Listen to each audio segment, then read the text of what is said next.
It was on a rainy October night when Daniel first saw the house. It wasn't just any abandoned building. It was one of those houses that seemed to breathe with shadows, its windows like dark, hollow eyes staring into the soul. The locals called it the Whitmore Estate, a mansion long abandoned after the mysterious disappearance of the family that once lived there. No one had set foot inside for decades, and anyone who dared to get close swore they could hear voices, faint whispers drifting through the walls. Daniel, a thrill-seeker and amateur ghost hunter, couldn't resist. He parked his car at the edge of the overgrown driveway. The gravel crunched under his boots as he walked toward the iron gates, which hung crooked on their rusted hinges. A chill ran down his spine, not from the cold rain, but from the overwhelming sense of being watched. He shook it off. "It's just an old house," he muttered to himself, pulling the hood of his raincoat tighter. The front door loomed ahead, its paint peeling like dried skin. Daniel pushed it open, and it groaned in protest, echoing through the empty halls. Inside, the air was thick with dust, and the faint scent of decay lingered. Shadows clung to the corners, twisting in shapes that almost looked alive. His flashlight beam danced over faded wallpaper and broken furniture, revealing a scene frozen in time. Plates were still on the dining table, as if the family had vanished mid-meal, their chairs askew and toys scattered across the floor. The whispers grew clearer, forming words that made his blood run cold.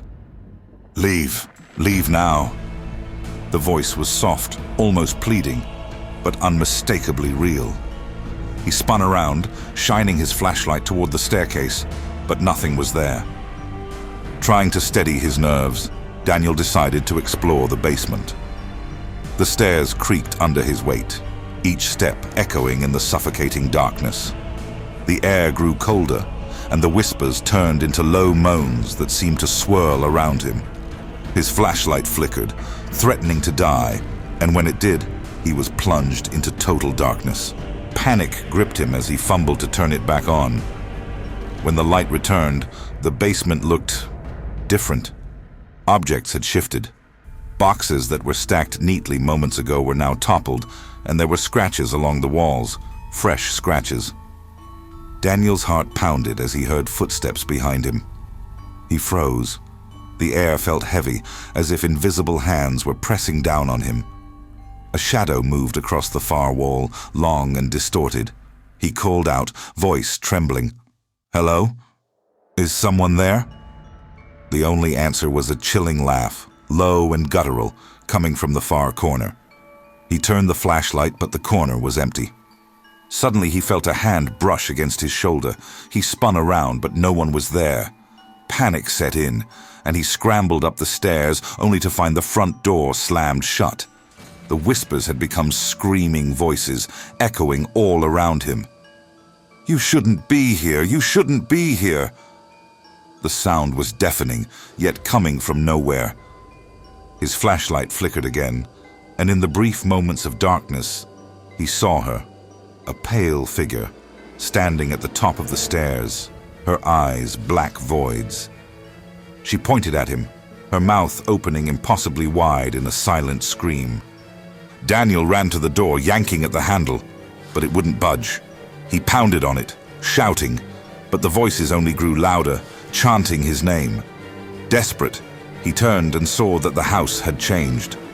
The hallway stretched impossibly long, doors appeared where there had been none, and the air was thick, almost liquid in its weight. The whispers now formed words he could understand. Stay. Forever. He stumbled into the dining room, trying to find another exit, but the room had transformed. The plates on the table were now filled with dark, congealed liquid that looked horrifyingly like blood. The chairs twisted and stretched as if alive, and from the ceiling shadows dripped like black wax. The toys on the floor moved on their own, crawling toward him. He screamed and backed into a corner, his flashlight falling to the ground. That's when he saw them. Faces pressed against the windows, pale, screaming faces of children who shouldn't have been alive. Their mouths moved, forming words Daniel could hear without hearing. "Join us." The floor beneath him began to tremble, and a cold, skeletal hand shot up from the ground, grabbing his ankle. He tried to pull free, but it held fast. More hands erupted from the floor, clawing at him, dragging him down. The walls themselves seemed to pulse, as if the house was alive, feeding on his terror. Daniel's flashlight rolled across the floor and landed on the fireplace. Inside, a faint glow illuminated the ashes. The glow became brighter, revealing a figure seated in the hearth. A woman, her hair long and matted, her eyes hollow. She beckoned to him with a crooked finger. "It's your turn," she whispered. The shadows around her thickened, twisting into grotesque forms, reaching for him. With a desperate surge of strength, Daniel pulled his legs free and bolted for the staircase. The stairs were endless, spiraling upward into darkness. The whispers became screams of rage. He reached the top, and the hallway stretched beyond reason. Doors led to rooms that seemed to contain other dimensions, each filled with horrors he couldn't comprehend. One room was filled with mirrors, reflecting not his own image, but scenes of his death, over and over, each more gruesome than the last. Exhausted and terrified, he ran down another hallway, only to find himself back in the living room. The front door loomed ahead, but it was sealed by an unseen force. Behind him, the shadows moved closer, taking shapes of the missing Whitmore family. Twisted, decayed, their eyes empty pits of malice. Daniel screamed, pounding the door with his fists until they bled, but the house wouldn't let him leave. And then, silence. For a moment, everything stopped. The shadows froze, the whispers ceased, and the air grew still. Daniel dared to breathe, thinking perhaps it was over. But then he felt it, a cold, bony hand on his shoulder. He turned slowly, and the woman from the fireplace was standing right in front of him, smiling a cruel, impossible smile. Her eyes, black as void, stared into his soul. "Now," she whispered, "you belong to the house."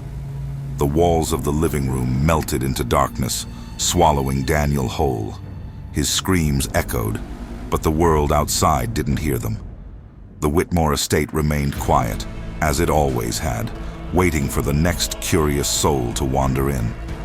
Weeks later, locals would claim to see a light flicker in the abandoned mansion, and if anyone dared peek inside, they'd swear they saw a man, wet, terrified, eyes wide with horror, standing in the corner, whispering for someone to save him. But no one ever did. The house had claimed him, just as it had claimed so many before, and it would claim many more. Because the Whitmore Estate doesn't let go. It whispers, it watches, and it feeds on fear.